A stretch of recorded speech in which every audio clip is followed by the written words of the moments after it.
আসসালামু আলাইকুম সবাইকে। অনেক দিন পর আজকে চলে আসলাম আরেকটি রান্না নিয়ে, চিংড়ি পুঁই শাকের তরকারি। এর জন্য প্রথমে একটি কড়াই নিয়ে নিব। এর ভিতরে দিয়ে দিব পেঁয়াজ কুচি, মরিচ কুচি। এরপর দিয়ে দিব তেল।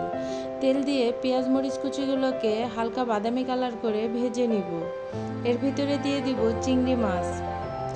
এরপর দিয়ে দিব মিক্সড আদা বাটা, রসুন বাটা, জিরা বাটা, লবণ, হলুদের গুঁড়া দিয়ে একটু নাড়িয়ে দিয়ে দিব অল্প পরিমাণের পানি। এরপর দিয়ে দিব কেটে রাখা পুঁই শাক, আলু দিয়ে একটু নাড়িয়ে দিব। এরপর কিছুক্ষণের জন্য ঢাকনা দিয়ে ঢেকে দিব। এরপর ঢাকনা উঠিয়ে নিলে এই যে দেখুন আমার পুঁই শাক থেকে অনেকটা পরিমাণ পানি বের হয়ে আসছে। এজন্য আমি এখানে পানি দিব না। এরপর কিছুক্ষণের জন্য ঢাকনা দিয়ে ঢেকে দেব।